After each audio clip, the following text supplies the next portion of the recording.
All right. Okay, so to get back to your original question, here we are like in mid conversation just to get this thing off the ground. I don't know what should be happening. I'll be honest. I mean, I'm just kind of winging it. I'm not seeing it posted on our YouTube channel right now. Okay. However, I would imagine that after this is all done and I stop the recording part, um theoretically I should be able to grab that data off of the website and Okay. should be going through it. But again, I don't know what it is and what it isn't, so I'm gonna refresh here, and it doesn't look like it's dreaming. So I don't know what that's supposed to look like. So So we'll this figure that. this is what this is what it looks like for people who don't know what the hell they're doing on YouTube, on live Exactly. stream. We think we think it's Exactly. live streaming. It's showing live streaming, but I think we should just start. Just I start. think we Like should just do I think whatever and the see whole what point of this happens. is start before you're ready, right? Right, exactly. So, Yeah. anyways, how are you doing? I mean, it's been a couple weeks since we actually chatted. I'm doing good, and I lit a candle just to create some ambiance, but Some ambiance. I am I doing good. I'm doing good. I'm excited about this. I'm excited about being creative and like I don't know what we're doing or where this is going, but I'm excited about our voices, being able to have that voice in the world right now. I think you and I are kind of at a place where shit, we're both in our 50s and we've have been through some shit.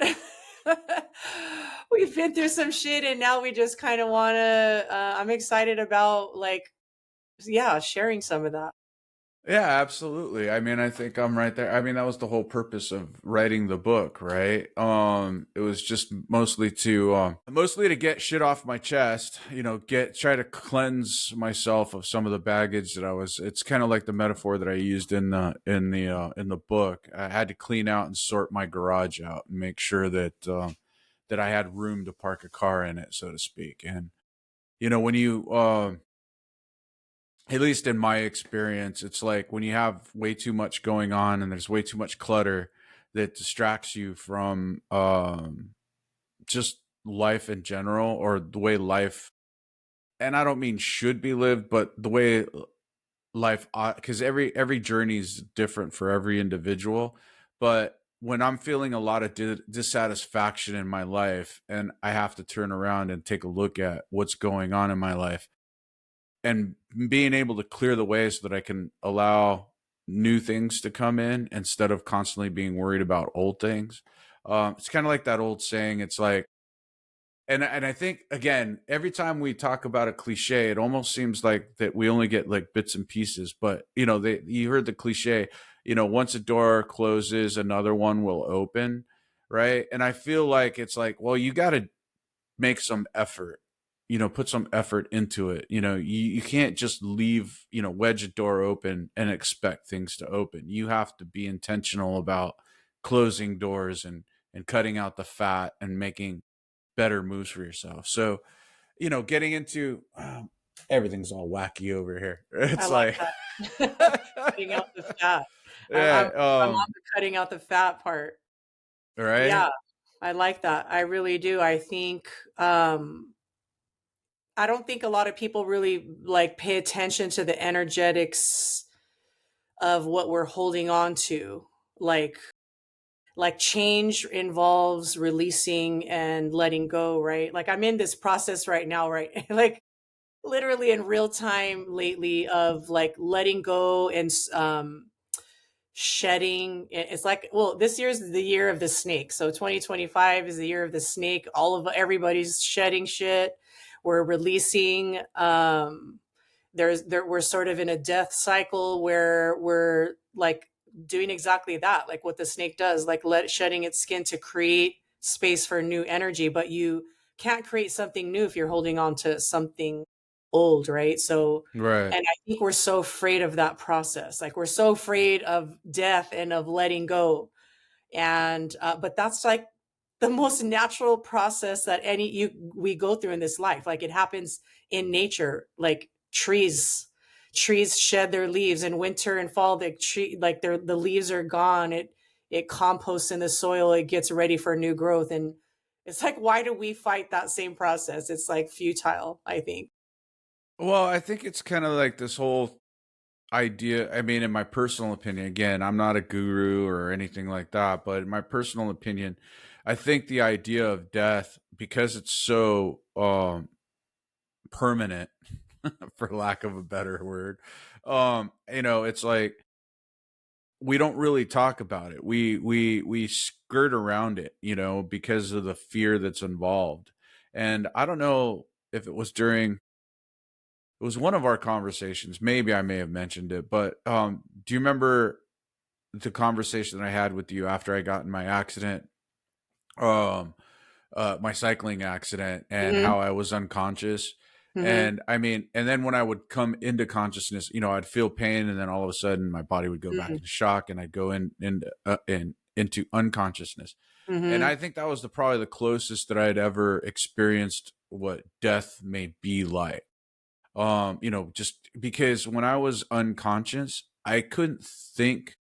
I couldn't, like, nothing was going through my head. It was just a sea of blackness. I Hmm. wasn't thinking about anything. And it wasn't until I would regain consciousness, then I would feel the pain and all that. And then I'd fall back out of consciousness, and again, nothing, right? I would just wasn't aware of where I was at. Well, one minute I'm on the ground, the next minute I'm in the back of an ambulance, and then the next minute I'm in the ER. And Hmm. all I have are images. I don't even have, like, no feelings or nothing that was associated with it, other than the pain of the 8 broken ribs that I sustained. What if the blackness was consciousness? Well, I'm not, I mean, I'm that's not like qualified to explain interesting that. because you like that's all we have is snapshots or pictures or images, right? Right. Like these are our visuals. This is memory, experience is just snapshots. But what if the void or the blackness is actually the consciousness? It's like Well, without ego, without a body, without an ego, without a persona. I I mean, mean, it's just that's where my mind went when you said that. I guess you could be completely, I mean, totally on spot on that, but like, who am I to argue that point? What I think the point that I was trying to make in that was the fact that, I felt nothing but peace. Yeah. Does that make sense? It was like, it Yeah. was just, yeah, it was this infinite blackness, infinite, not infinite. I almost quoted the Smashing Pumpkins. I was like, infinite sadness. No, but there was no sadness. It was actually like I was at peace. It was just basically my mind shutting down, as to prevent my body from, going into cardiac arrest. I would imagine with that type of Mm. trauma. I mean, how does your mind and your body deal with that type of trauma, right? Well, have you ever like watched any near death experience? Any people like NDEs? Yeah, Year and Years ago, I mean, when that was kind of a thing, like they would have documentaries about people who had near death experience, and they'd talk about a white light and all of that other good stuff. And I've heard of people saying that they had past relatives, and all these things going through their mind. In all honesty, I had nothing. It was just like I was out. And you know but I wasn't like I said, I wasn't in pain. I wasn't really registering anything. And the funny thing is Revelations talks about Christians, and I know where I mean, but in Revelations they say that Christians are going to go through some persecution in the end times. And they said that we're all going to be beheaded. And it said one just quick second of pain and then peace.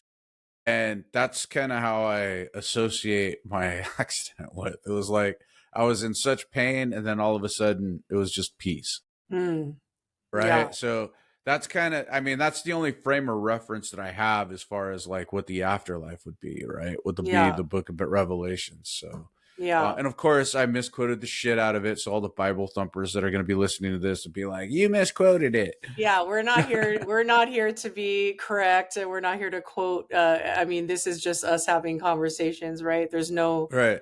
quoting. We're kind of just going off memory.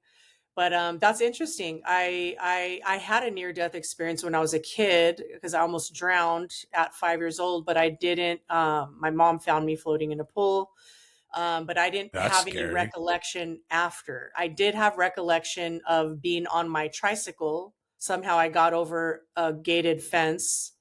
I don't remember that, but I remember riding a tricycle, and then I don't remember anything after that. So that's interesting that like I feel like the body is very equipped with like protecting you, right? Like you were saying, like you were like you didn't feel that pain, and it's almost like you're not Vince in that moment. Like you detach from that body, and the body like knows exactly what it needs to do to self protect.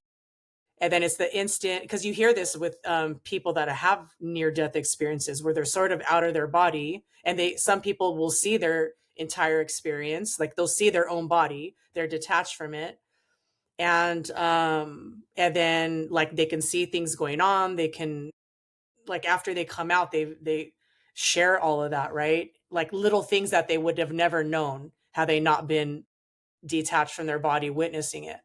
They become an observer of their body, right? So it's interesting, like what you went through, because you almost went in and out of that realm, like having no pain or no body, and then you went back in, and then that's when you feel like the pain of the body. Yeah. Yeah, well, that's the thing. It's like I like you were saying, I feel like the body in and of itself has a way of coping with like chaos, right? And interestingly enough, I was watching something this afternoon in regards to the brain shutting down from overwhelming emotions. Mm, And where the idea of denial. So I mean, I agree with that idea that we do have protective mechanisms built in. We just, I think we've become out of tune with our bodies and who we are. We've become so used to technology and the creature comforts. It's like we don't know how to deal with ourselves when we are in pain. mm, Um, and this also brings up an interesting um I think we even touched on like growing up and not being able to feel, and men having to stuff their feelings, since boyhood.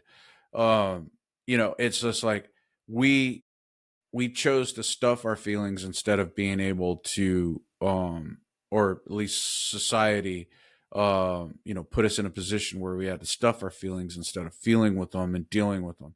I think that's kind of what's happened over the years. I think also too, though, that it's a double-edged sword. I think sometimes feeling your feelings is sometimes a luxury. mm, I think it's more apt to control your feelings and being able to work through them being more virtuous than stuffing them, or even just shedding your vulnerability all over the place, right? I mean, in my case, I wrote my book and my memoir more so as a way of sorting out, again, cleaning out the garbage, right? And making it more of a um kind of like a what not to do in life, when it comes to um drinking and women and relationships and everything like that. So yeah, that was a very interesting. Yeah, it's just interesting. So anyways, that's yeah, that. So do we got you were mentioning some stuff before we started. So talk to me about the Mystic and the Maverick. What's our goal yeah. here? Well, yeah, exactly. Who the hell are we, and why are we here, and what are we doing? Yeah. Um, well, let's start with the fact that you and I I mean, I think you and I have had several conversations, and we've been on each other's podcasts to where I started seeing a bridge of a connection between the masculine and feminine voice, where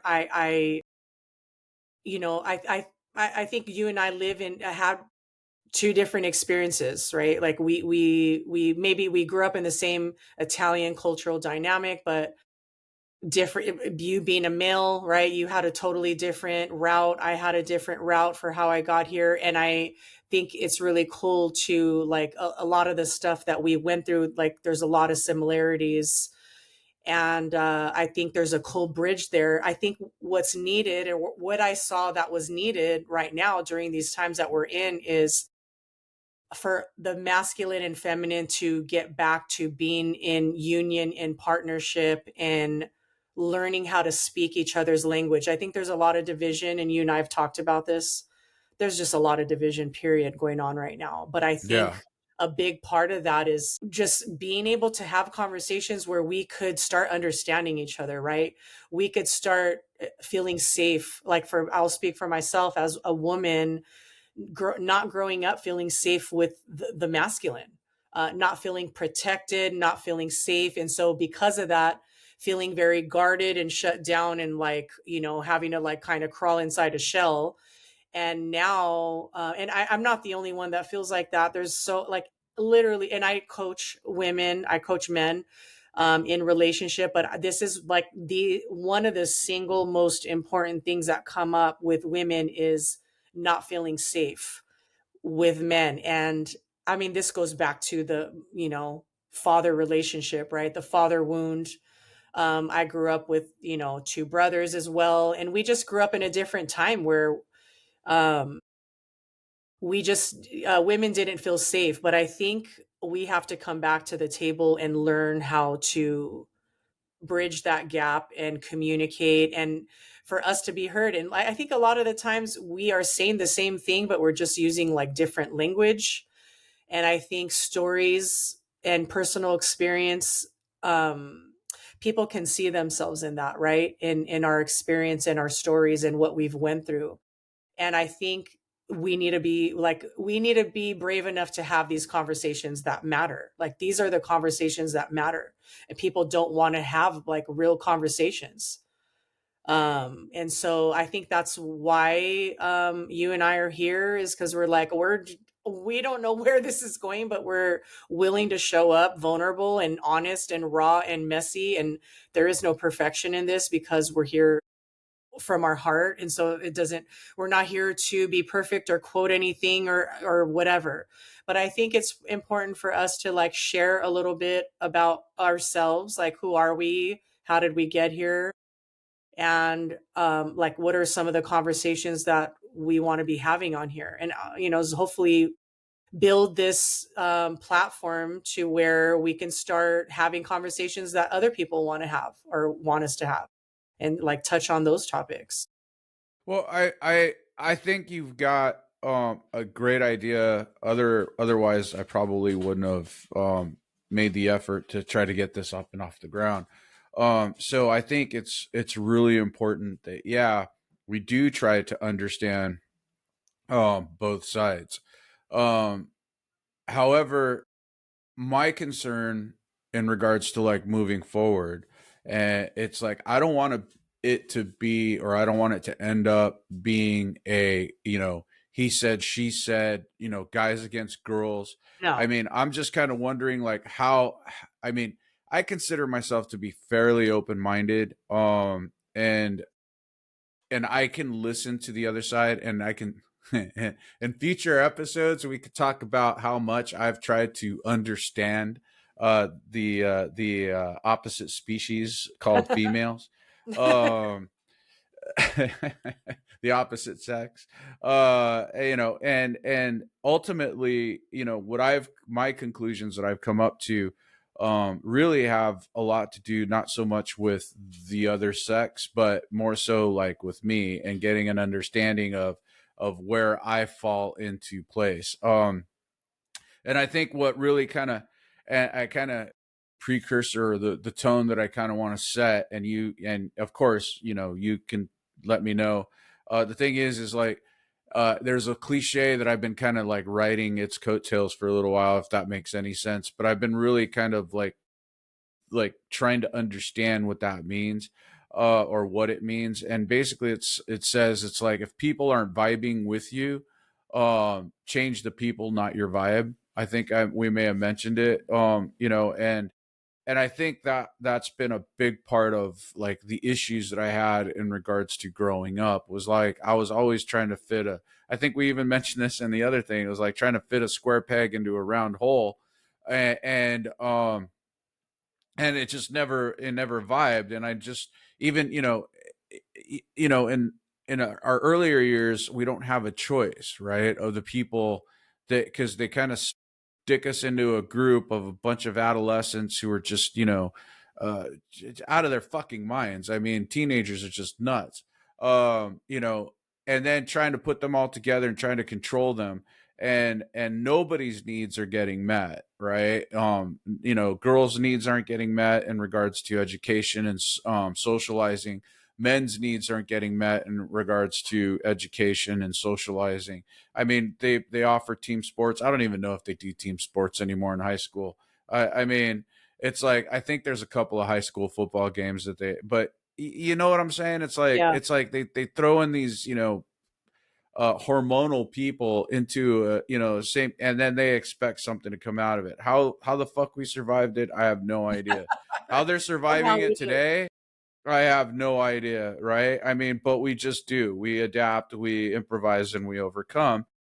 But I guess ultimately what I'm trying to get at is like, nobody really taught us, everybody taught us that we needed to be liked, especially in those social institutions, right? And it's like, that's not important to be liked anymore, especially at this age. By the time you become 50, you're pretty much like, fuck you, fuck you, fuck Yeah, you. I don't want pretty to much. fucking, Yeah. yeah. I mean, you're not as outwardly saying that, but it's like, you do limit yourself to fucking toxic people. It's like, man, you're kind of a douchebag. I don't want to fucking hang out with you. Yeah. It's like, yeah, I don't go out of my way to hang out with people. As a matter of fact, I've kind of done the opposite in the last couple of weeks. I've been isolating, Yeah. which isn't healthy for me. And I know that for a fact. But again, it's not like one of those. Getting back to the original point that I was getting at was like, I don't want it to be a, he said, she said, and No. boys against girls type of thing. No, no, I no. really want to make this an educational event where we could actually like walk each other through our thought processes, right, and try Yeah, to I think understand. it's like finding that common thread. It's not a we're here in union, not apart. There's Right, a union and there's a common thread that binds us, right? And it's finding that common thread, which to me is understanding, right? It's not we're not here to say this one, we're not here to like judge anyone or say this way's the right way or that way's the right way. It's finding a place where we could meet, right? Like where people, right, I think this is what's important in conversation, in all relationships, like partnerships. Like my husband and I couldn't be any more different. Like, I mean, we're just totally different, but but that's what makes it beautiful. And, but also just finding that thread that connects you both, right? So how can you respect each other's differences without shaming or judging or telling people to screw up? I think we're during this time it's easy for people to just be like, go screw yourself. Like you know what I mean? And believe me, I've done my share of that in relationships where I'm just like, I'm so over this, right? right, um but I also don't want to avoid things that need to be said, right? Like I want to be able to have the hard conversations that challenge me to get uncomfortable and to grow and evolve and maybe see a different perspective. Like this is the beauty of doing this in partnership, is to be able to see another perspective of maybe I'm not seeing something and maybe we could teach each other something. So that's why I like being able to like play off this and not, it's easy, both of us have our solo podcasts, but this is something we wanted to do together to have this unique blend of our voices, right? So I think I mean we have no idea where it's going, but It's gonna be an it adventure. doesn't matter. It doesn't matter. I think it's important to share a little bit about who we are and like what got us here and like um yeah. Go for it. Yeah. I You think want me it's yeah. You could start off. That's you want totally me to cool. I'm start? good with that. Okay, so I know that yes, you for co-authored a book. I did. I did co-author a book, Owning Your Choices, which came out right during COVID, 2020. Yes, which was an amazing experience. But my journey, I mean, the road that led me to here really started during my divorce or in the aftermath of divorce.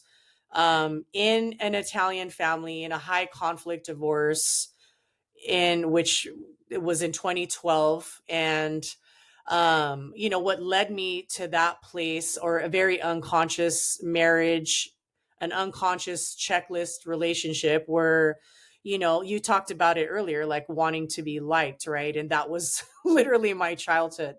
It's like you know, for women in the Italian culture, in the family that I grew up in, it's like these are the things that are acceptable, this is the line you need to walk, and so you get really good at conforming, because there's really no other alternative choice, right? It's like this is how it is, and a lot of things are also very unconsciously modeled, right? This is what's acceptable.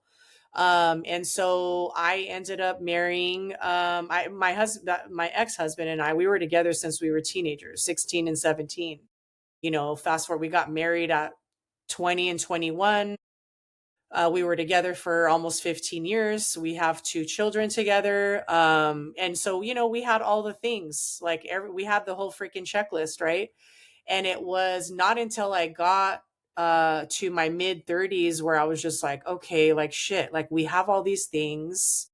I mean, we have the perfect family, right? Like the perfect life. We built a house together. We had friends. We celebrated shit. We you know, we had what I thought was successful. And then you get to this place where you're just like, ugh, like, just like, why am I not happy? Like, why? It's like this, there's something inside that is just totally empty. And I didn't really have any awareness about growth or development or any, like that was never a conversation. I never read any books on that. I never had anyone, mentors in my family. There was no powerful women leaders, you know, role models. So this was like me on my own, just like, God, why am I just so like, why am I so empty? Like, why, like, I have all these things, and I believed that those were the things that were going to lead to happiness, right? And so it was like in my mid 30s where I was just like, like, I don't even know who the hell I am anymore. Like, I don't even know, like, you know, and I talked about this on our podcast, and we will go into this maybe on another episode, but I had a dark night of the soul where I basically had a full blown identity crisis where I just was like, I don't know who the hell I am. I don't, who's Marisa? What do I like? Why am I here? Like, why? And it's like, a lot of people will say like, oh, but you had everything and you have two kids. And like, how can you say that? And it's not, there's lots of people that get to this place where this can't be fulfilled externally.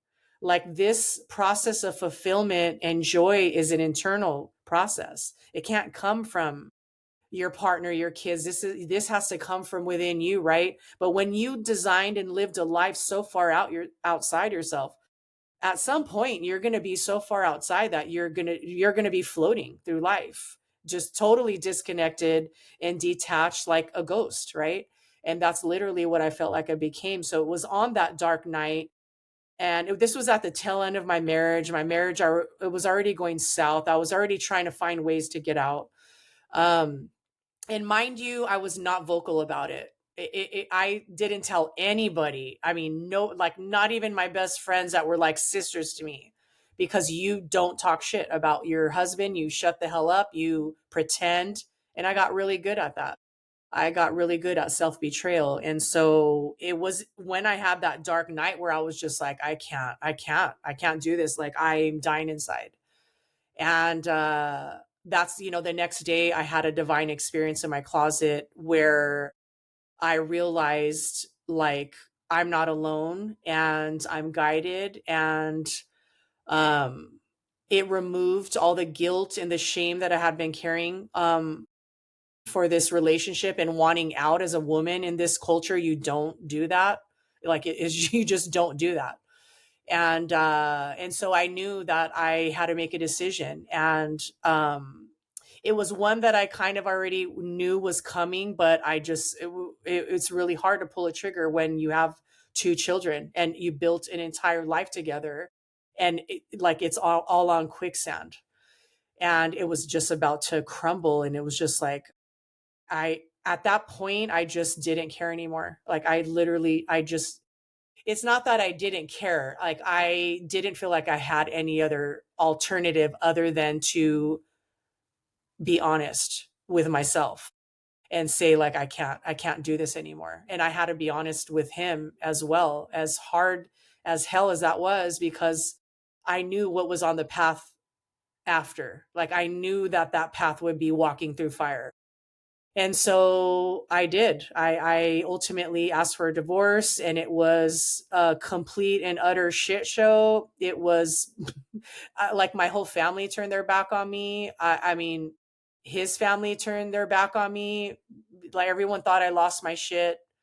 I Little do they know I found my shit. But they, you and I talked about this before, like the black sheep. And God, for anyone who's listening who knows what this is like, they just, Right. like, they know how hard as hell that is to be the black sheep, and to, it's like pushing a boulder up a mountain and, like, walking through your own crucifixion. And that literally was my crucifixion. Like, I knew I was going to be hung. And I knew people were going to turn their back on me, and I didn't care. I didn't have a choice.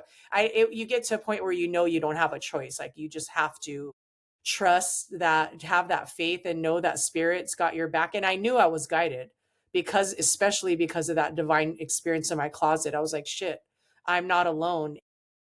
That divine experience removed the guilt and the shame, and I was able to somewhat bring my head above water.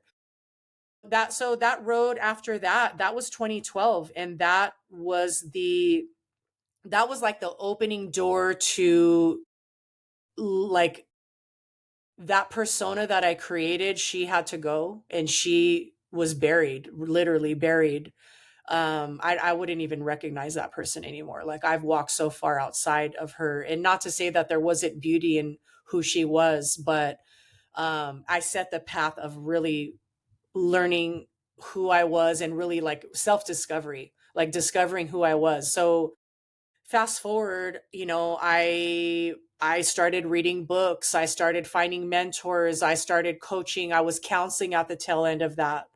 My marriage, I had marriage counseling for myself, and I didn't realize I was doing more than just divorcing. Like, this is more than just divorce. This is ancestral. Like, I was, like, really healing generational ancestral trauma for the women in my family. My lineage is very silent, very suppressed, very powerless, very voiceless. And I was doing the work that they couldn't do. And I knew that this was so much bigger than divorce. Like, I mean, divorce is simplifying it, because I didn't realize what was going to be on that path after that. But mind you, I mean, there we were in and out of court. I mean, kids fighting over custody. My son at 14 ended up wanting to go live with his dad. That was worse than divorce, because I went through another dark night of the soul where I was like, wow, what kid leaves their mother? Like, who the fuck does that? And I didn't realize that in the act of doing that, he was teaching me unconditional love. I had never loved that way, nor had I loved that way. I'd never been loved that way unconditionally. It was always with strings. But Yeah. my son taught me that, because every part of me wanted to punish him, and every part of me wanted him to feel my pain. Every part of me wanted to withhold love from him. And I was like, shit, that's not unconditional love. And I can't divorce my son. And I was like, like that was like literally walking through hell, like literally walking through hell. But on the other side of that, I mean, now he's 24, right?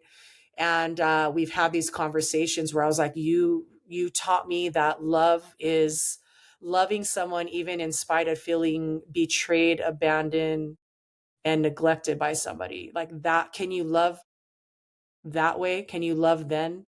Can you love when you feel rejected by your child, right? And so I realized that I never loved myself that way, nor was I loving either any of my kids that way.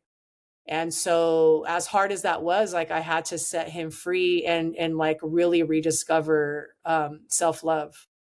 And so, I got certified as a coach. I am now in graduate school for a master's in psychology and transformation and consciousness. I have sat in many plant medicine ceremonies. I love living in the ethereal spirit realm. I've been in lots of ceremonies. I love ritual. I'm connecting with my Italian shamanic roots, Italian folk medicine, and obviously there's a lot more all in between that. But this is why the name Mystic for me is I really connect with that. I grew up Catholic and Christian, but I see myself as more of a seeker of um spirit, like really having a relationship. I would say when I was, when I identified as Catholic or Christian, which is beautiful, there's nothing there, I'm not speaking against that. I wasn't embodying or walking in the word and having a relationship. So the path that I'm on now is every day for me is ceremony. Every day for me is embodiment. Every day is walking with the divine. It's constant.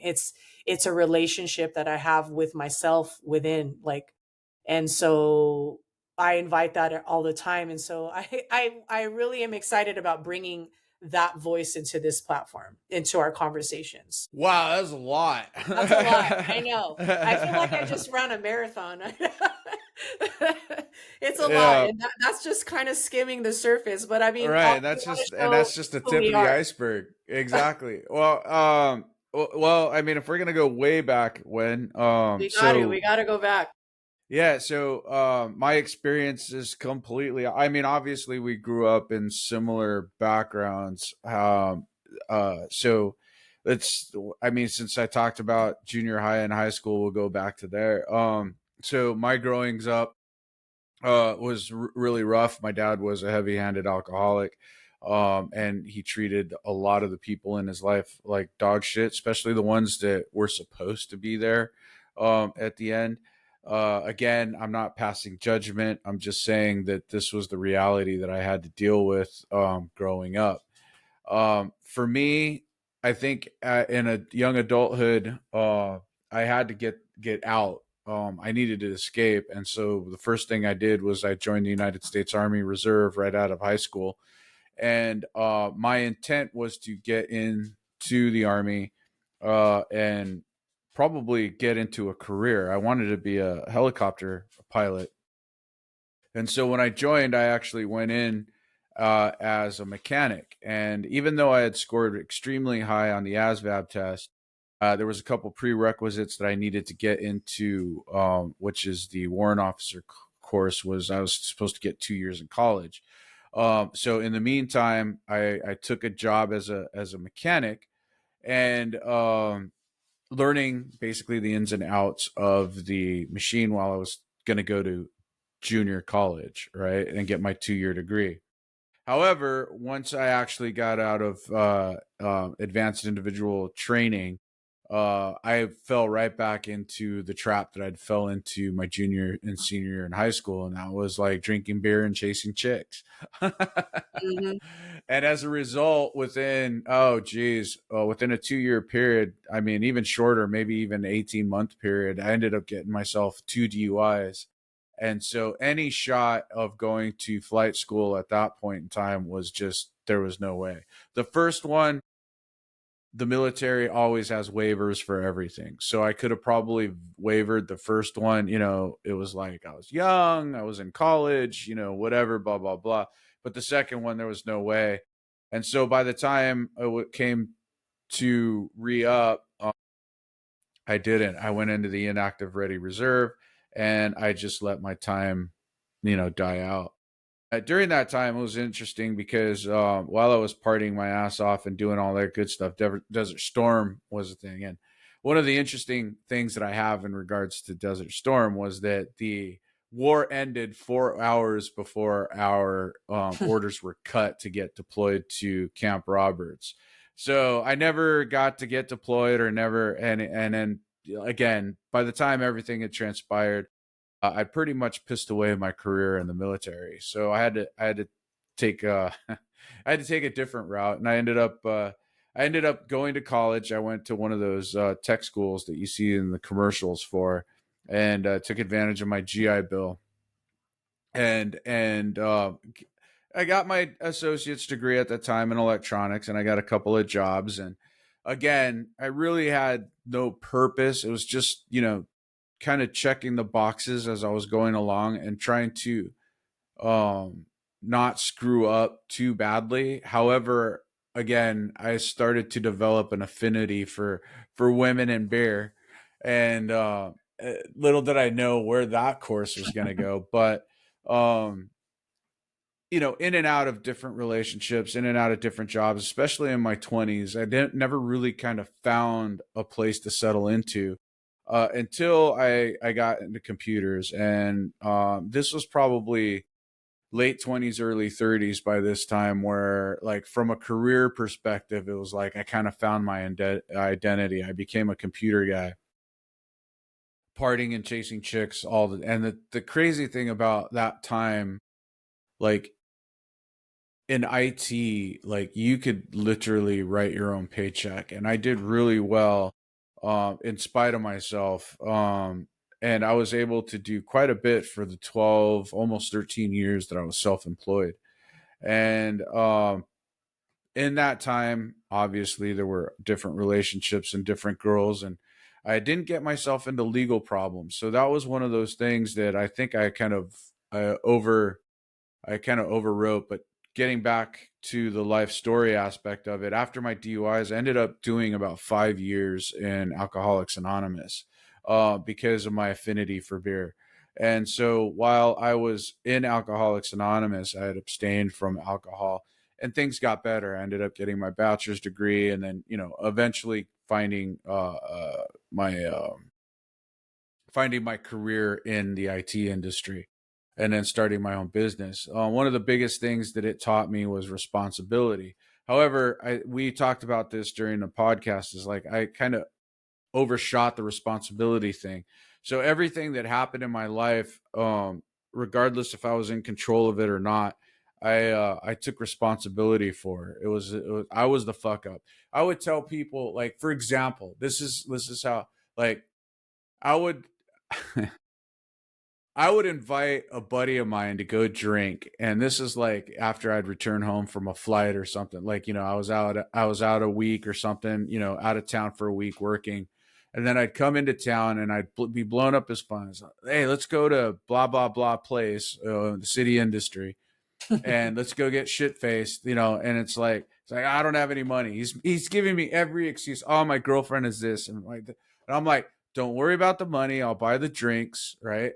And don't worry about your girlfriend. Just blame it on me. Like, I forced you to go out, right? It was like, that's the level of responsibility I would take, right? And so that's and it was just kind of like everything was just, don't worry, I'm used to being the scapegoat, just blame it on me, right? And it was like, no wonder why none of my friends' girlfriends ever really liked me, right?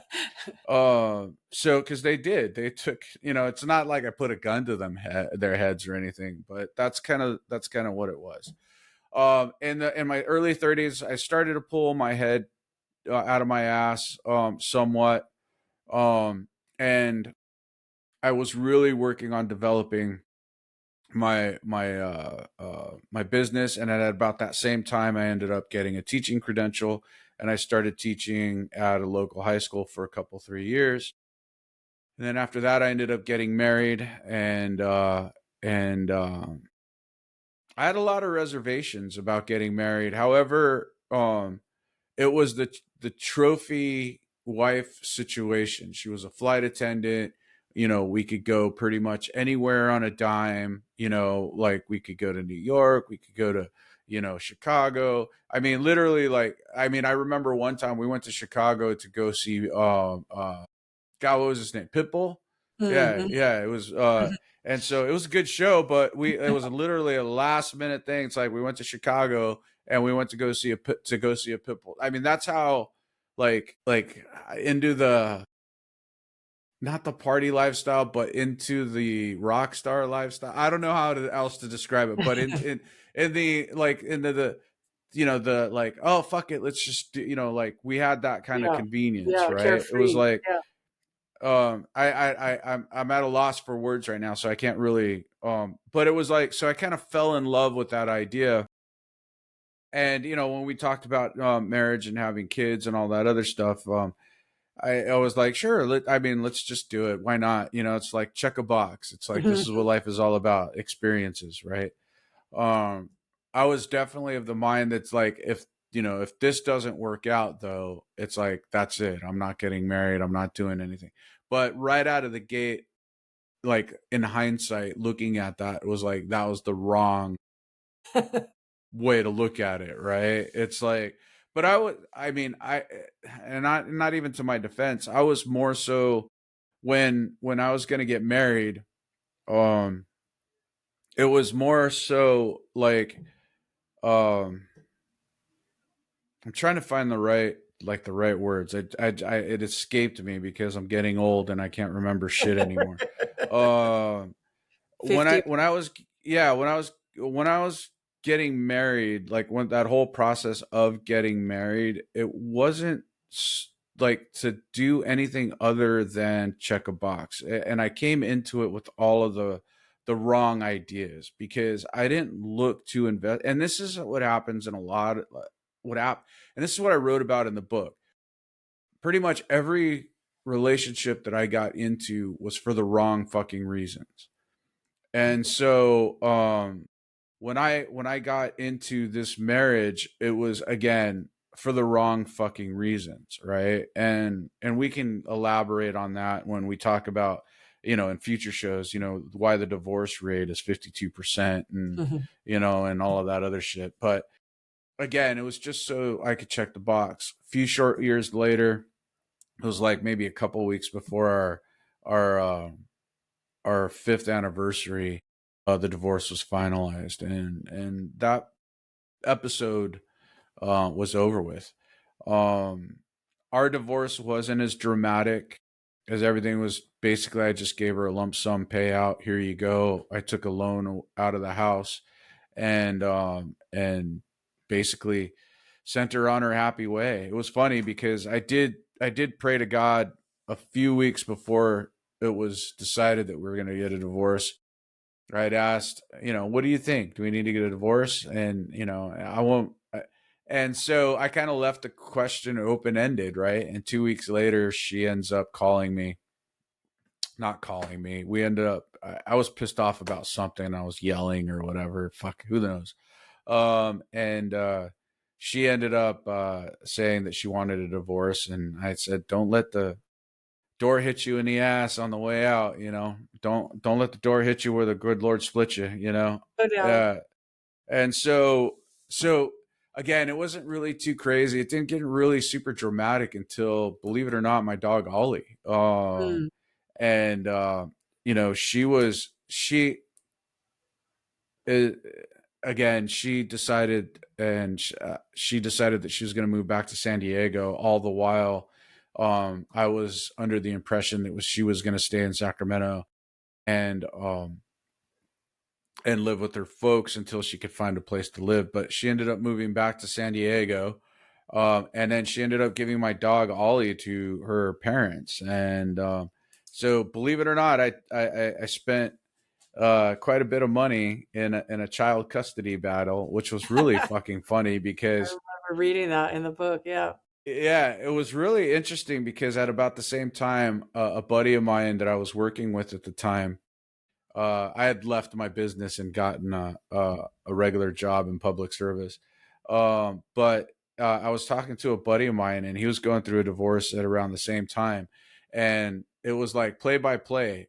Except I had a dog involved, and he had his kids involved, and like Oh, wow. everything he was going through was exactly the same script that. And I'm just like, do these attorneys just give a chick a script to go by, so that they can make us out to look like this the whole thing. It's like, oh, he was a yeller, he was emotionally unavailable, he was angry, he was mentally abusive. I was just like, and all of Wow. this shit. And for people who Cookie fucking cutter. know what's that, It's cookie cutter. Yeah. right? It's like totally cookie cutter. And so Don't even for get me started on the legal system. well, I'm That's sure like you gonna be a whole probably. nother story.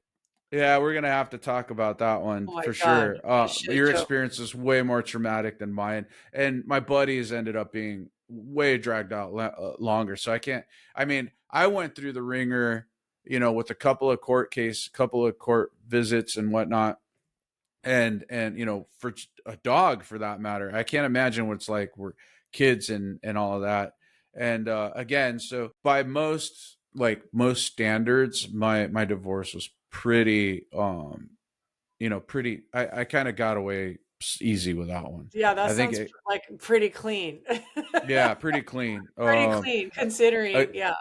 right, exactly. I mean, we were a new marriage, so we didn't have a lot of assets together, Mm, and so it really, yeah, it really didn't. It wasn't brutal by mm, most standards. But after that, it's just like everything came to a head. I ended up getting tied up into a lot of the apps and pornography, and I started to develop a sexual addiction during that time. And for a while I was like, that's no big deal, I can manage it and all that, until it actually started to affect me physically and my libido. And I was mm, just like, okay, there is something really going on. There's I gotta stop. And I ended up going to SA for a little while. It's not SA, it's Sex Addicts. It's SAA, Sex Addicts Anonymous, or something like that. But I there was a huge disconnect as to the type of there was just a huge disconnect, and I couldn't really relate to the individuals. And mm, so I ended up selling my old house and then buying a smaller home in a suburb. I went from a 2,600 square foot home to a like just over 1,000 square foot home for me and my dog. And so in 2021, my father had passed away. By that time, we had been about 10 years estranged. And so I had to deal with that kind of stuff and cleaning out the garage and all of that. And I spoke to it in the book, but it's just kind of a long story short. He kind of lived his life like it, like basically just stuffed everything, right? mhm, He saved the good, the bad, everything, that whatever it was. He was a major hoarder, and everything when I got to his home, while I was sorting through his estate, was in disarray and was just not maintained and not in good condition. So even the things that would be considered valuable had lost their value because they were mm. and so that's kind of like what ended up happening. So um and again, we can talk more about paternal relationships and Yeah, maternal relationships and all that stuff going yeah. forward, but this is just kind of a head, just a kind of like tip of the iceberg type of thing. But where the shit really hit the fan was probably after my dog Ollie passed away. My dog Ollie, I had to put him down because he was born with a few disabilities, and so that fucking killed me. And when that happened, I kind of went over the edge. I couldn't deal with a lot of shit. I was drinking quite a bit because I ended up meeting a girl before then, and that was really where I think everything just kind of came to a head. Broke up with a really shitty narcissistic relationship.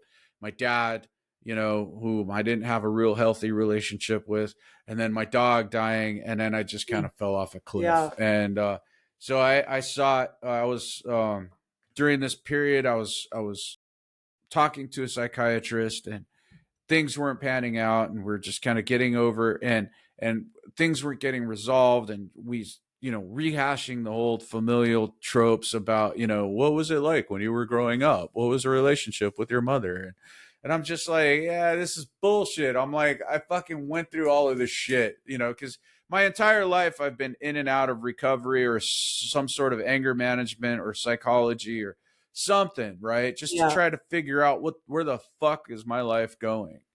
Um, and then finally I ended up in Al-Anon. Even having gone back to Alcoholics Anonymous for a while, and yet I couldn't fucking relate to that 12-step Mm. program. Even though I was drinking copious amounts of alcohol, like my story was nowhere near. I mean, and one of the things in 12-step programs that they actually ask you to do, right? Nothing's demanded, but it's like, suggested that you try to find the similarities. And the similarities that we were taught were the similarities that I had, you know, 30 years prior. Nothing that they were talking about, even the old timers that were 40, 40 years, 30 years, 20 years into the program, I couldn't relate to them Yeah. in any way, shape, or form. Mm. And it wasn't until somebody had suggested, well, maybe try going to Al-Anon. Now, my previous girlfriend, she was she was very much active drinker, and but I'm not saying that she was an alcoholic. She never claimed to be an alcoholic. She can only decide that. So I was always politically correct. It's like it's not my job to judge you and say that you're an alcoholic. But she, just like me, drank copious amounts of alcohol, Mm. among Mm. other things. And Mm. so going to Al-Anon and listening to some of their stories, I related to. The funny thing too is that before getting married, right before I got married, my wife and I had this, because we drank like college kids too. It was like that was kind of the the elixir that binds, the glue that bound. It was like, yeah, Mm. you like to party, I like to party, let's go party. uh and so and even and during the few intimate conversations that even I had with my wife, she would ask me, you all, do you think I'm an alcoholic? And again, taking the politically correct route, it was like, well, it's not for me to tell you you're an alcoholic, but if you feel that you have a problem, maybe you should go visit, AA or whatever, right? Or answer This these is going to 20 be a questions. conversation we explore in a because I have lots of questions, but yeah. Well, ultimately, it comes down to the dumbass in the mirror, right? And it's like knowing that these were the women that I was attracted to, and it was because of the party lifestyle, right? It was like, yeah, life is always fun. It's like beaches and margaritas. Um, not thinking of what the repercussions are of not aligning yourself with good women. Now, I know for a fact that I dated a few good women in my life that were a net positive in my life. However, I was too fucking dumb or blinded by whatever, something else that wasn't aligning with me for whatever Mm. reason. And I, Yeah. of course, a good woman could have been. I was gonna say something vulgar. I don't want to say that.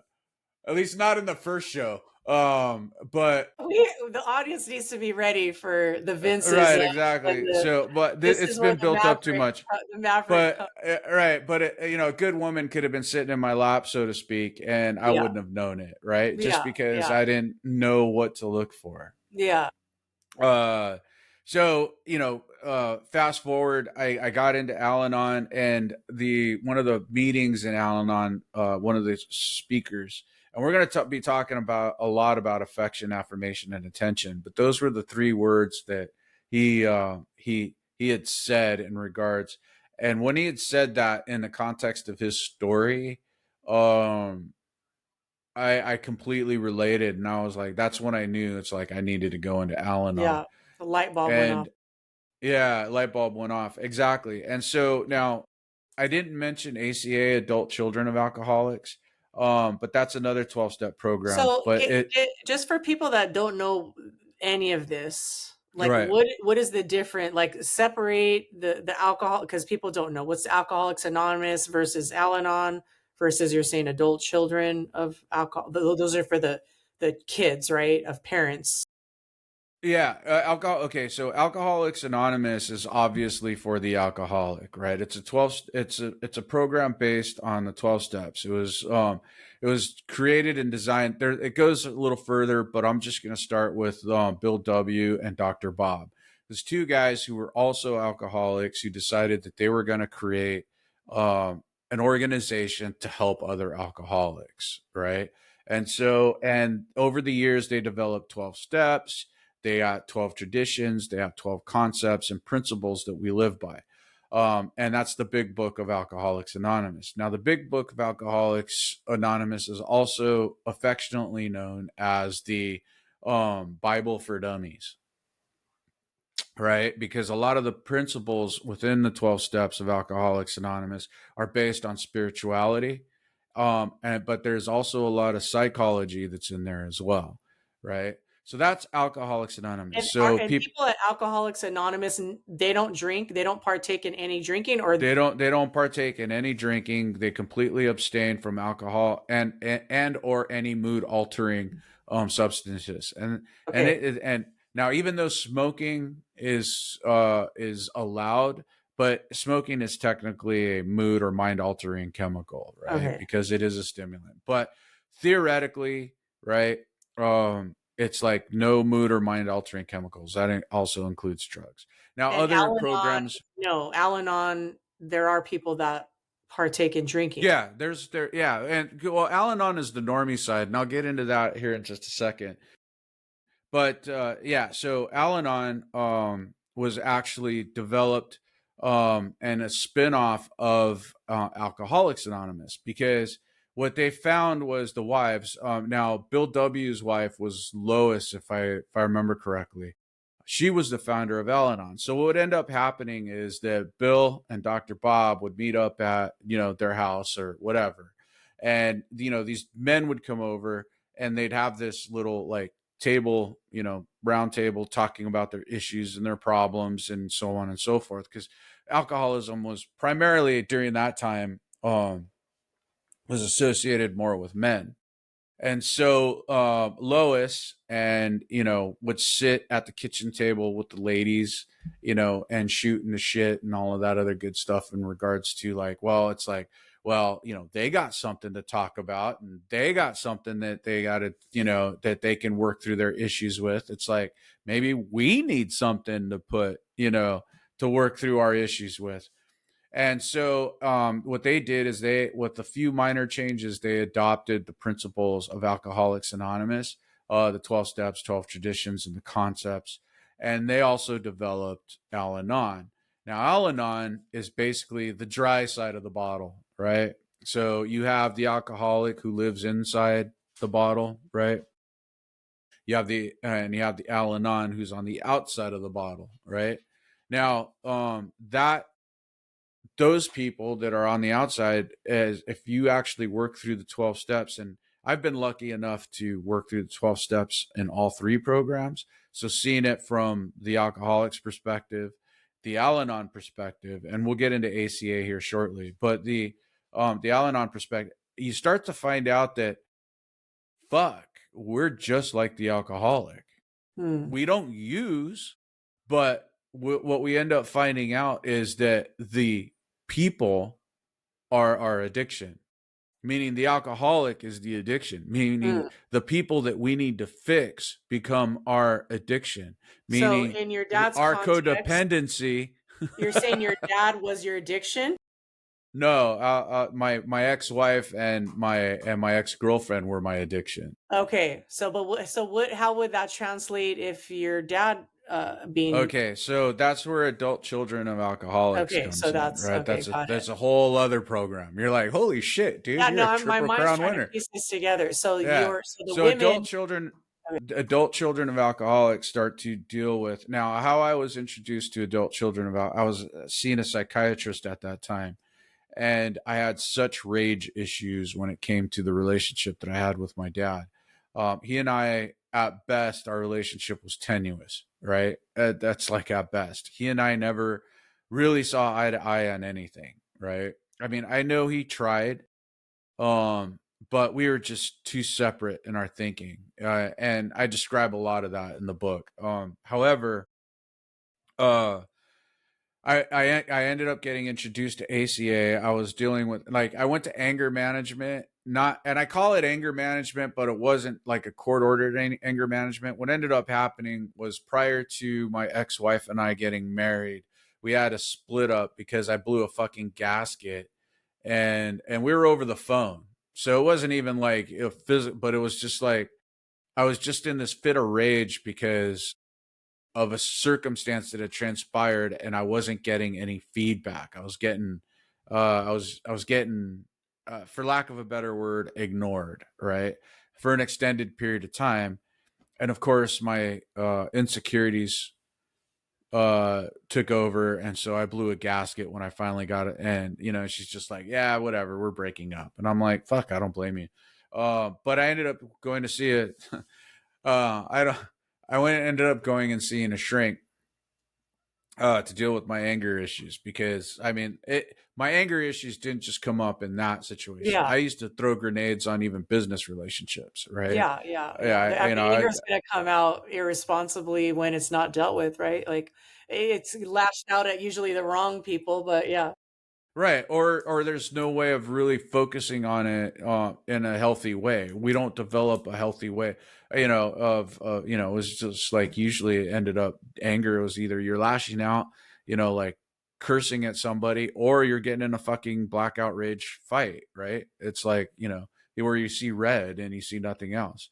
So I went there. I went to a shrink to go deal with that situation, and as a result I ended up getting introduced to adult children of Mm, alcoholics, which mm, is another 12-step program built on the principles of both AA and Al-Anon, but it deals with the children and trying to delve back into, for me, my experience was trying to deal with the psychology, because I was seeing a psychologist at that time, or psychiatrist, the one that prescribes meds. I always forget a which one is it. psychiatrist. Yeah. So um when were you seeing the counselor for the adult for children of adult alcoholics? When was this like adult a, children of you weren't alcohol. talking to your Okay, dad at that point? no, no, I was still working with my dad. I didn't stop.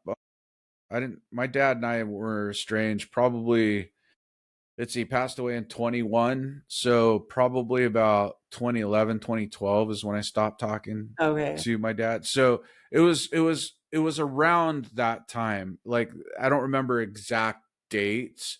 But it was about the time, because 2013 I ended up getting married, and I know 2013 uh he was still he was invited to my wedding, so he came to my wedding. Mm, So it may have been about 8 years of estrangement with my dad.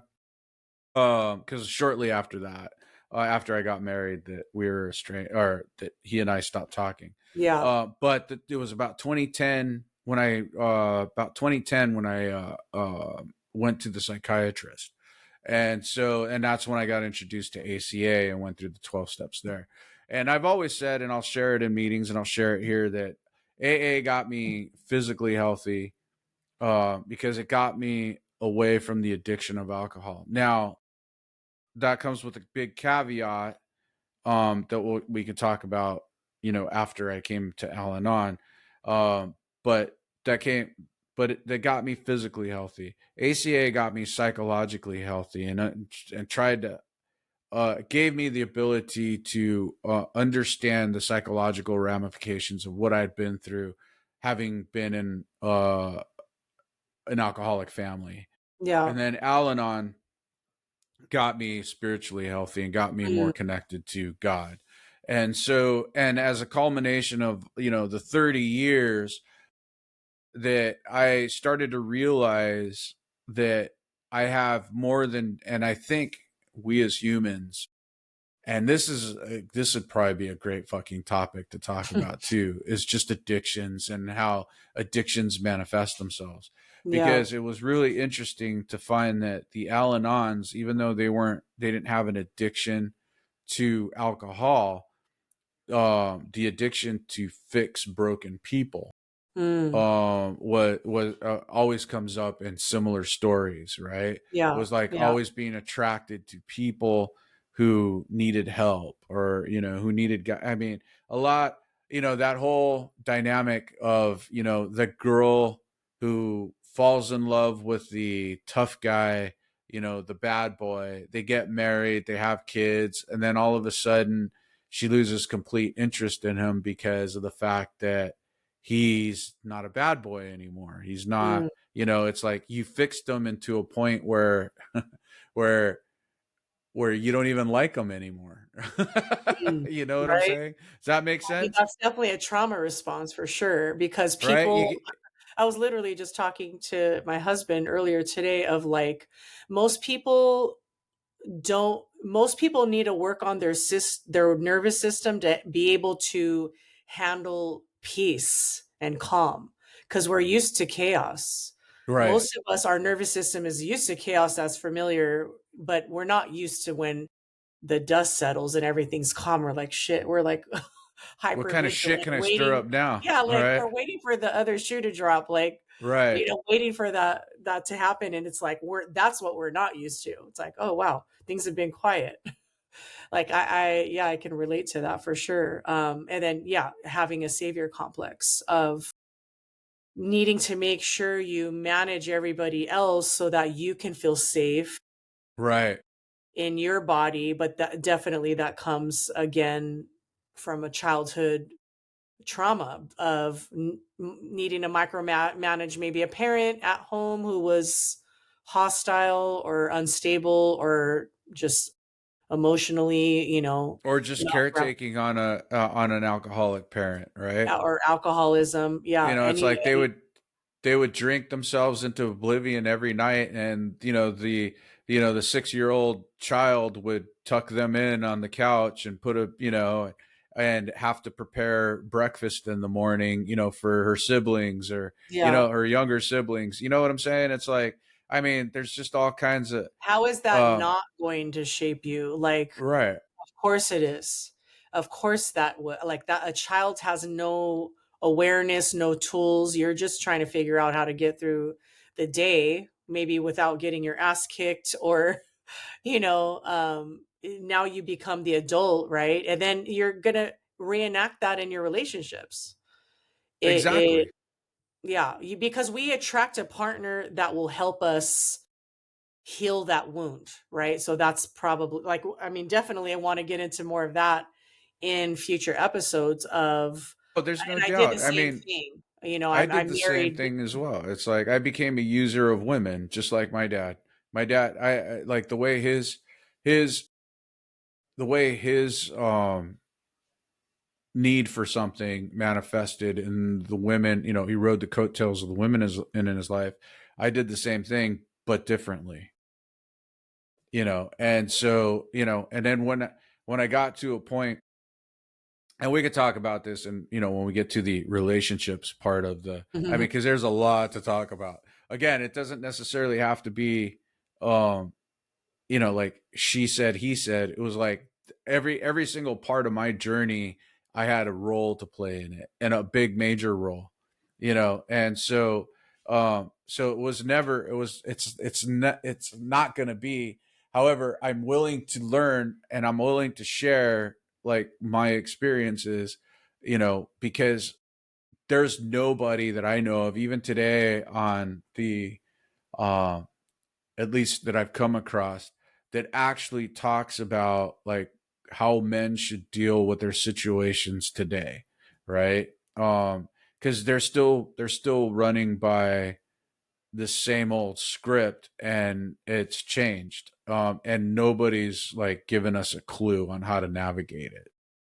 Well, I like how you went about, because I think what you went through is that could be implemented in so many areas of your life, right? You went through these three different programs that offered you completely different perspectives, right? It's like almost like you started looking at every side of the coin, right? And you put yourself in different situations. And I'm sure through that program you were probably able to, maybe you didn't reconcile with your dad, but maybe, he's passed now obviously, but maybe you healed that part in you that could maybe understand that he went through his own shit, right?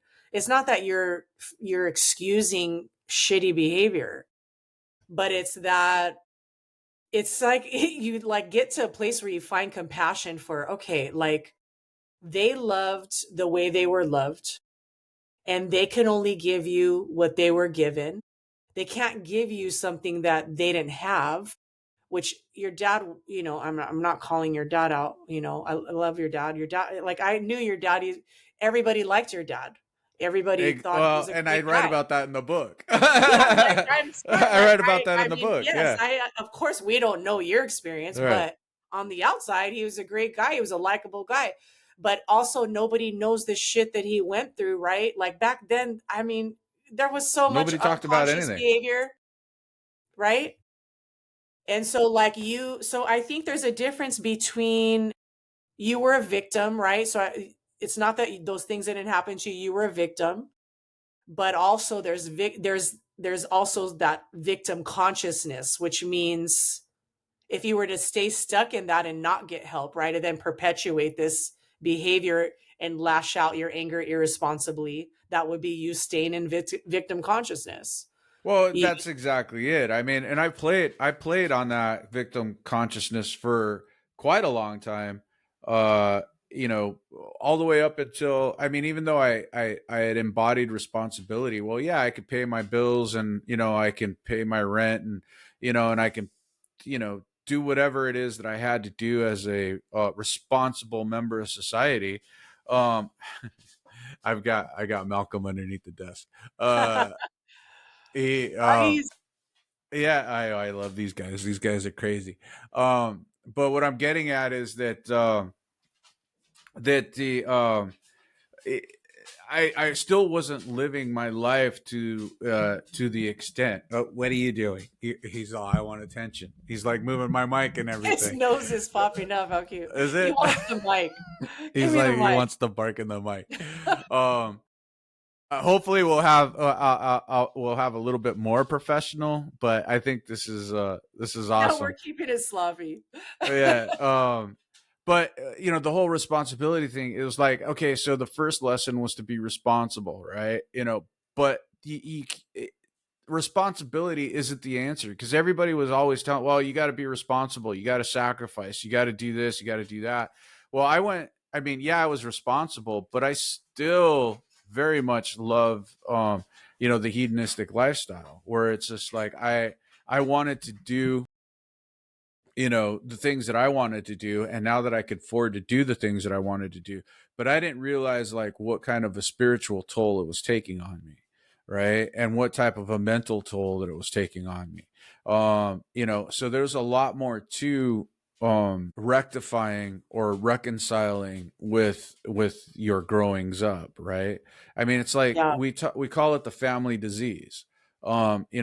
And it's like, it's a disease, meaning, well, is alcohol actually the problem, or is my thinking the fucking problem? yeah, yeah, And that's what I had to get to, and that had a large part of why, coming back 30 years later back into the program, I couldn't relate to any of the alcoholics that were in those rooms. And I went to a lot of fucking, for like 2 months straight, I was like doing a meeting a night, So Mm, it wasn't like I was like half-assing it. I was yeah. like legitimately like going until somebody had mentioned Al-Anon.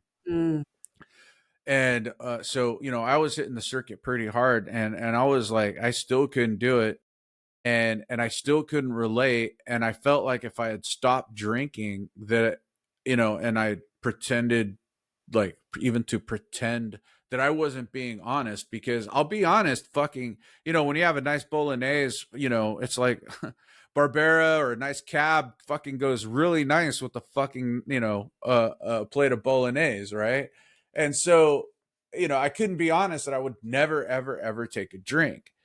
And again, this kind of goes back to what I was saying. It's like, is alcohol a symptom? mm, And what is it? And then that really started getting me on that trip of writing the book. And, yeah. a long way of getting there was just to realize that I have way more addictions. And surprisingly, I'll bet the average American probably has way more addictions than they realize. And that includes the Amazon shopping, the fucking pornography, the drinking, the eating, the Yeah. smoking, People the are addicted to their problems.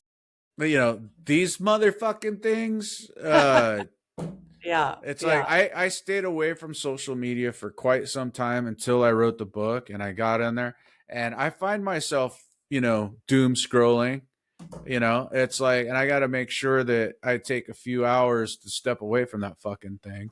Yeah. Because Well, that's I'm that guy that accountability, likes to right? poke the bear. Yeah. Yeah. I mean, I don't know anything about alcoholism. I can't speak on that, although we do have a lot of alcoholism in my family, although most people don't want to admit that. um, but I definitely see that as a symptom of, in my family, I've seen it as a symptom of something else, suppression or um yeah, just a coping mechanism of wanting to numb out. Um and that's why I think this is important. I think that's why it's important that we share these conversations so people understand that they're not alone, and we can give context to some of these things, right? Like, um, yeah, I mean, there's so much. I mean, I can relate to some of that stuff, but I can't really speak on the alcohol itself. But I can relate to using different, various forms of checking out. I mean, yeah, I was great at that. I was probably great at that until after I got a divorce, and then I had to realize that I was using a lot of these things as a means of staying disconnected, right? But the minute that I kind of started walking that path of reconnecting to myself, it's funny, because like it's kind of like you really can't pull the rug out from under yourself anymore. It's like once you start walking this authentic truth and you're calling yourself out, right? You Right. don't need other people to call you out because you can smell your own bullshit, Right.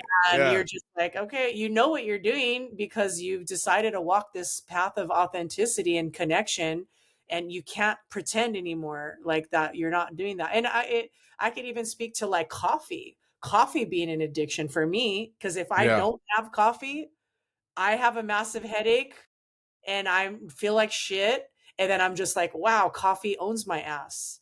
I Yeah. think anything that owns you in that way can be an addiction, right? And so if you can't go without something, and then you realize like has control over you, which could be like, again, as simple as coffee. Lots of us are addicted to coffee. It is a Well, I stimulant. mean, Amazon shopping. It's you're chained to the devil himself. And that's kind of, and I know that sounds really dramatic, but it's really true, because every one of these addictions, whether it be shopping, whether it be overeating, drugs, heroin, fentanyl. Now we have a huge fentanyl epidemic. I mean, it's just, this is something that 30 years ago I heard. Now you're basically switching chairs on the Titanic. It's just like, it just depends on how fast or how slow are you on the, I don't know any naval speak, but if you're on the front end of the boat or the rear end of the boat, right? Yeah. It's like, what side are you going to sit on? Either way, you're still going to go under. And that's the thing. And with credit card bills, I mean, I could talk to you about you know people that I know who constantly get themselves in credit card and then have to refinance the house, take 30 or 40, use their house like an ATM machine so that they can balance out their credit cards, right? What do you think about this? Like, do you really feel like this is a bigger problem in Western culture? Like, I feel like outside of like, I think we're so like unconscious with so many things.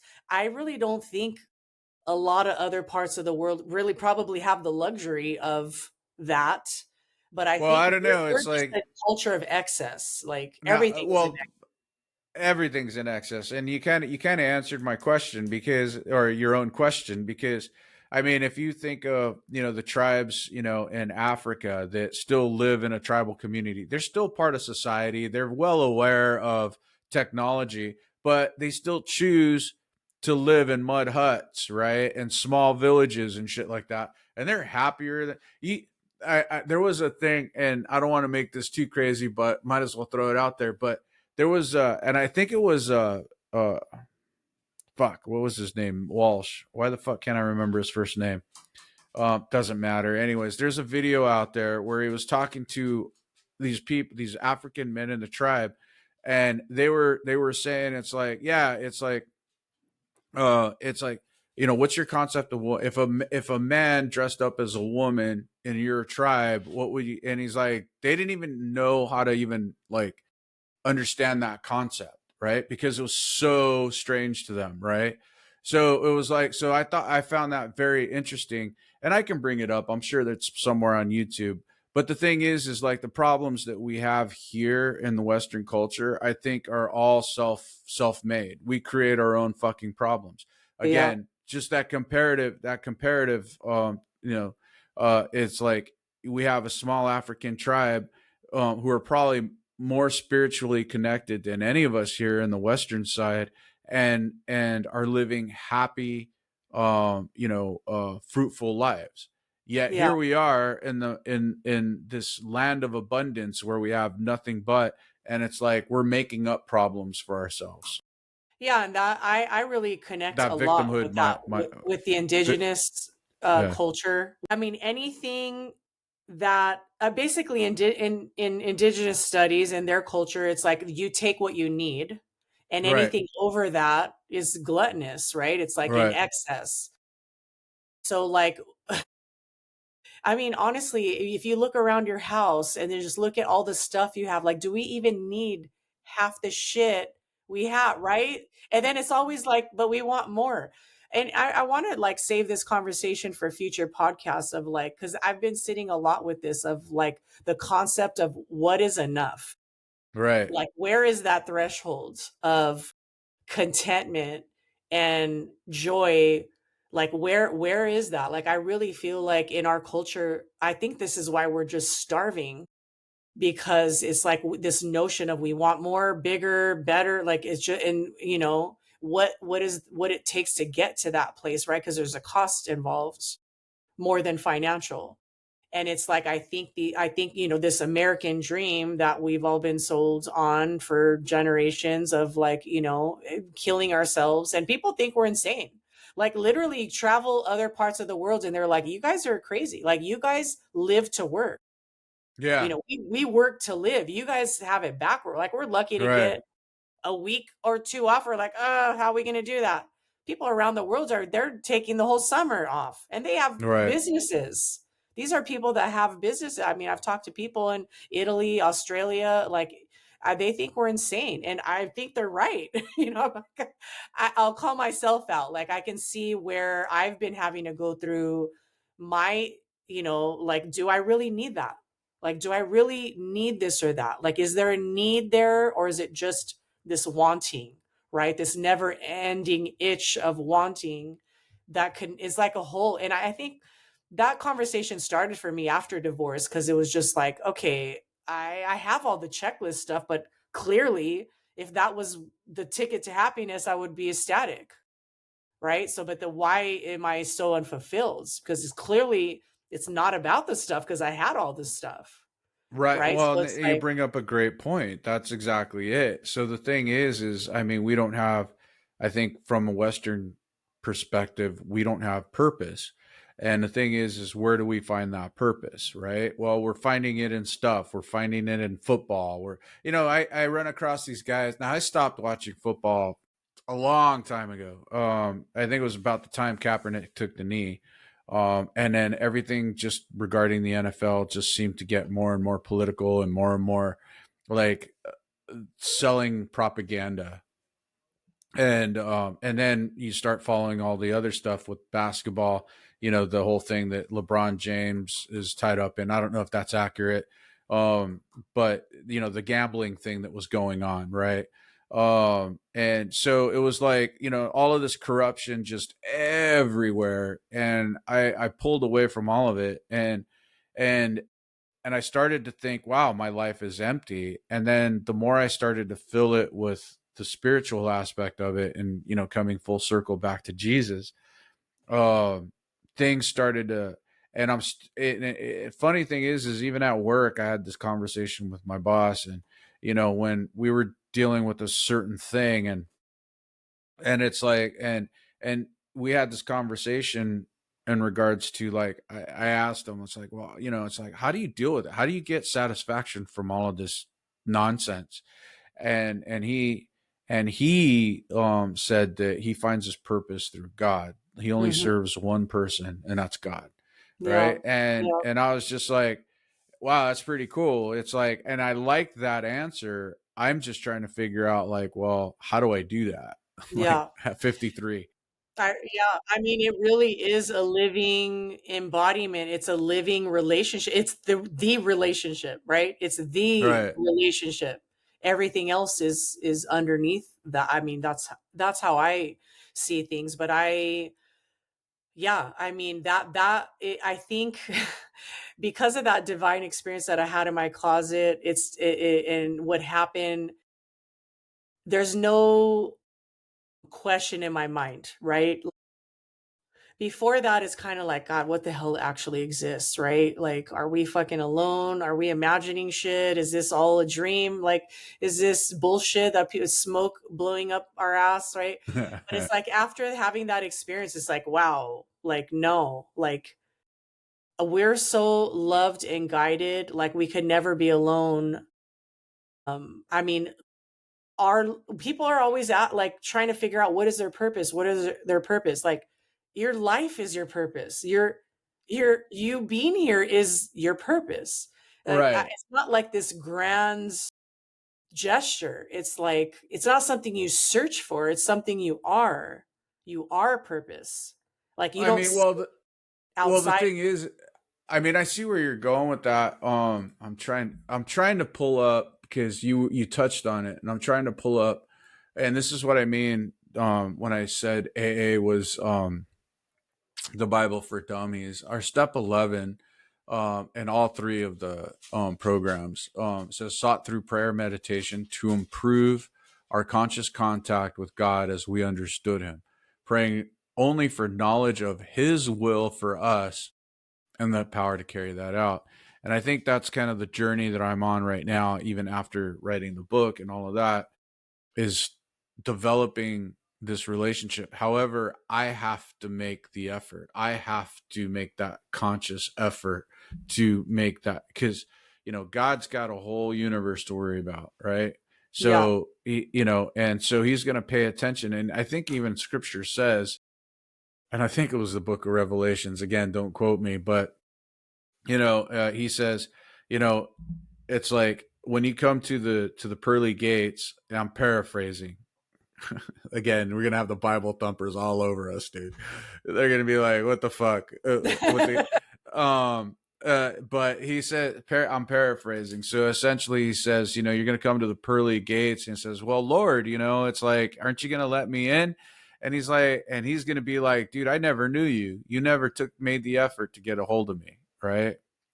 Is what I get out of that scripture. yeah, I'll get all the details, and of course, if there's somebody in the And if we ever get in a fandom, they can help us out, and they can tell us what scriptures we're referring to. But again, it just really has everything to do with making that conscious and finding your own purpose. And what does that look like? Well, for some people it's family and kids.